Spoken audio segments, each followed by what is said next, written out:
Formation d'une matrice. Bonjour, merci d'être à nouveau ici avec moi. Comme la majorité d'entre vous le savent, je suis Maryse Varou. Dans ma dernière vidéo, j'ai décrit comment les intérêts des personnes au pouvoir dicteront ce qui figure dans l'histoire comme des faits et des vérités. En gros, cela correspond au vieux dicton qui dit que l'histoire est écrite par les vainqueurs. Ceux qui sont au pouvoir imposeront toujours à la population ce qui leur convient le mieux qu'elle croit. Au fil des siècles, ils ont toujours raconté aux gens une histoire fausse, c'est-à-dire une version qui arrange ceux qui sont au pouvoir. Aujourd'hui, il n'y a pas de différence entre les deux, entre l'histoire officielle et l'histoire qui les arrange. Avant les médias de masse et avant la révolution industrielle, il était très facile de contrôler l'information donnée à la population en général. Puis avec l'arrivée des journaux et des livres imprimés, c'est devenu encore plus facile parce que les gens, comme ils le font encore aujourd'hui, partent du principe que si quelque chose figure dans les médias, alors c'est que c'est vrai. Ils tiennent pour acquis qu'il existe un certain type de mécanisme qui garantit l'acceptation, la véracité et l'exactitude de ce qui est partagé sur des plateformes médiatiques respectables. Les gens au pouvoir imposeront ce qu'ils veulent que les gens croient et c'est ça qui sera enregistré comme une vérité.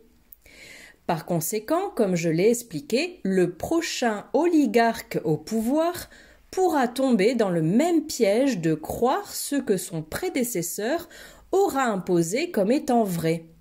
Cependant, ce problème que j'ai également mentionné dans ma dernière vidéo se produit principalement avec des gens ayant un certain degré de pouvoir politique, mais à un niveau bas.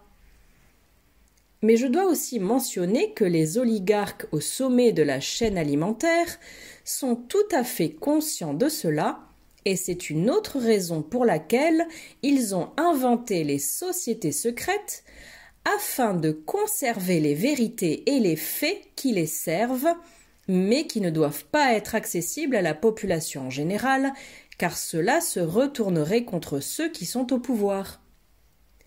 Ça, c'est une autre raison pour laquelle j'ai mentionné dans une vidéo précédente qu'il y a au moins deux sciences sur Terre, une pour le peuple et une autre pour ceux qui sont au pouvoir, et je veux parler de ceux qui occupent des positions vraiment élevées.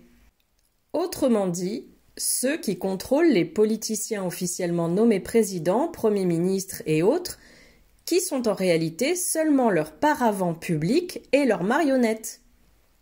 Ces présidents, premiers ministres et politiciens de rang inférieur seraient un bon exemple de ceux qui ont un certain pouvoir et qui croient encore au récit officiel, mais faux, que ceux d'en haut imposent à la population générale. Comme tu peux le voir, un des objectifs des sociétés secrètes est de conserver ce que eux appellent la vérité. Bien que cela engendre certainement le même type de mécanisme qui fait que ces gens des sociétés secrètes croient en ce que leur imposent les gens qui sont encore plus au-dessus d'eux. Par exemple, la Fédération galactique pourrait également contrôler et manipuler ce que les sociétés secrètes de la Terre considèrent comme des vérités et des faits irréfutables. Tout comme ces dernières le font avec les politiciens qui, à leur tour, font la même chose avec la population en général. Pour approfondir l'analyse de ce problème, ceux qui sont au pouvoir au sein des sociétés secrètes ne font pas que conserver la vérité et les faits, parce que, comme vous le savez, ils créent aussi des mensonges qu'ils imposent délibérément à leurs politiciens marionnettes et à la population en général, chaque fois qu'ils veulent guider et diriger la perception de la population dans l'une ou l'autre direction, dès que ça leur est nécessaire. Un de leurs plus grands mensonges concerne l'ordre des choses, comment fonctionne la société en général et comment fonctionne la structure du pouvoir sur Terre, ainsi que toutes les autres sous-structures, comme les religions, la politique et tout ce qui a à voir avec la science, puisqu'ils l'utilisent comme un outil de manipulation supplémentaire pour justifier ce qu'ils veulent, en particulier comment fonctionne la réalité dans le monde physique. Car ce que la science dicte comme un fait est toujours en accord avec les intérêts de ceux qui détiennent le pouvoir. Et souvent, elle va même à l'encontre de la méthode scientifique elle-même, devenant ainsi une autre institution dogmatique, une autre religion.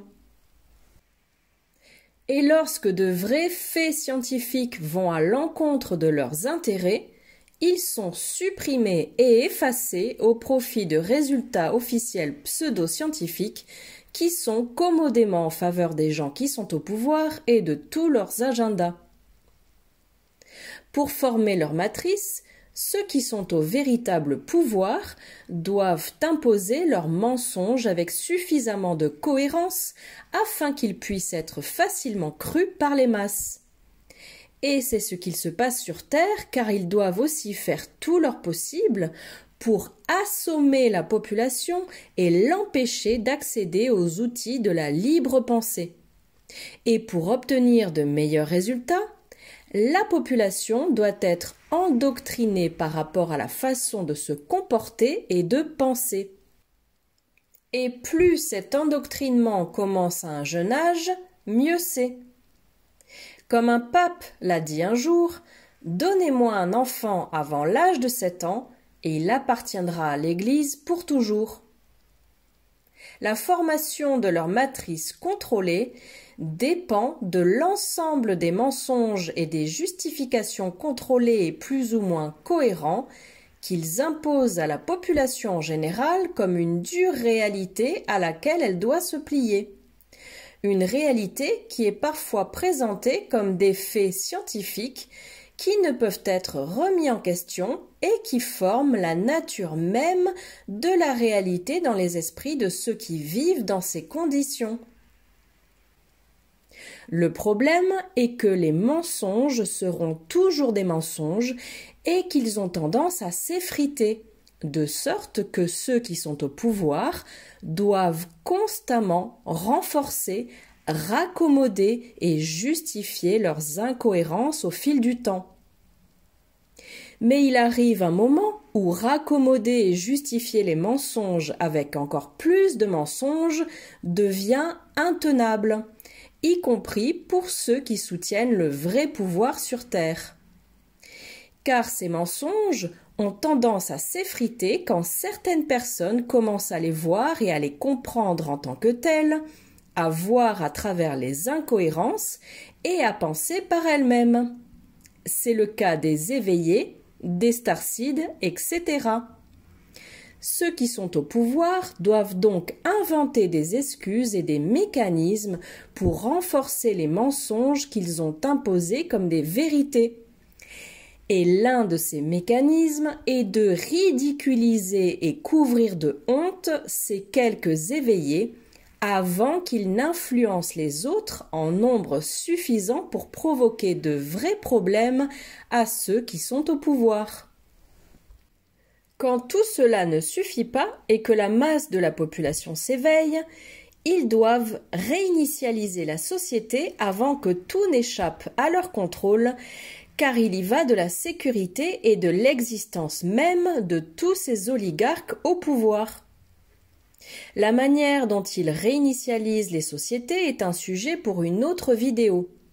Ils le font de plusieurs façons, mais en impliquant toujours l'effacement de la mémoire d'une culture, ce qui implique d'effacer aussi les représentants de cette culture et d'imposer encore plus de mensonges pour former les nouvelles structures de croyances de la nouvelle société entrante, ainsi que pour justifier l'existence de ce qu'il reste de la société précédente, par exemple des structures archéologiques comme les pyramides qu'il y a dans le monde entier. Comme je l'ai dit, pour réinitialiser une société, il faut effacer sa mémoire. Cela passe par exemple par le fait d'attaquer ouvertement les personnes âgées et les anciens, et ils le font de multiples façons, comme le fait de programmer les jeunes générations à se moquer d'eux pour minimiser l'importance de leurs enseignements.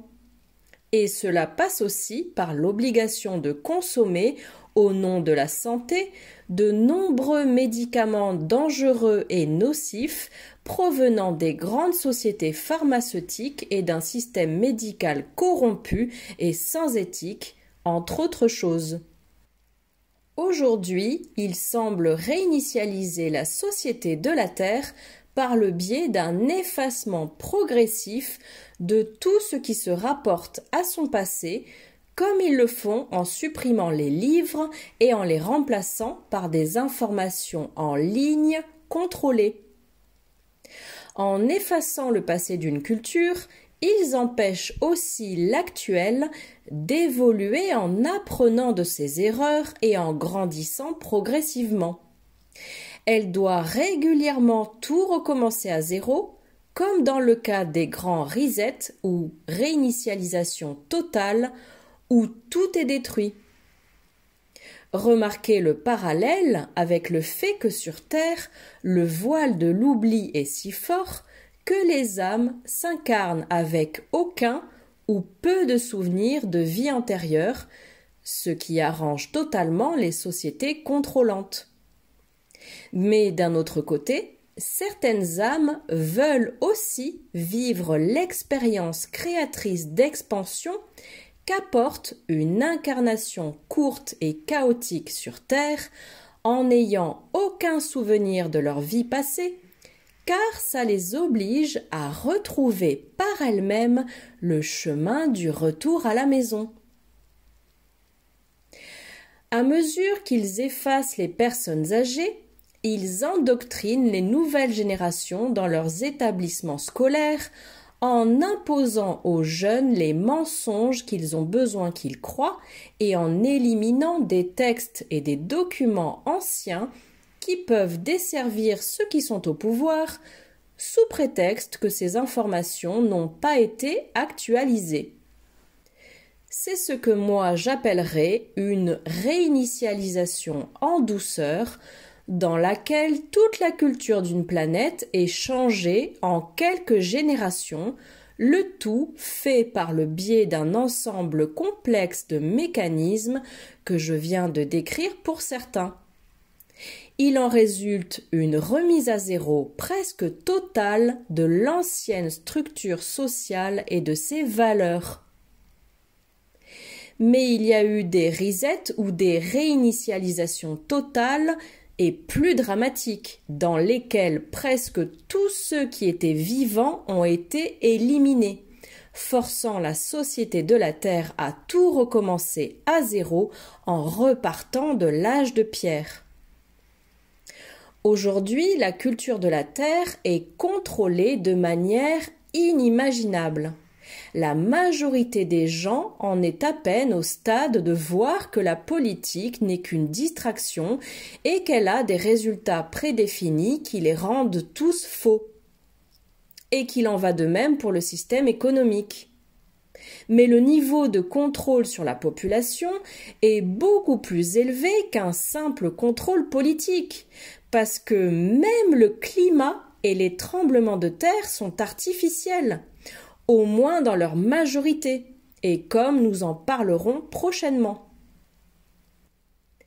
Et qui pourrait détenir le pouvoir de réinitialiser une planète entière ? Bien sûr, j'accepte que les cataclysmes naturels existent et qu'ils aient même pu jouer un rôle important dans certaines réinitialisations de civilisations dans le passé de la Terre.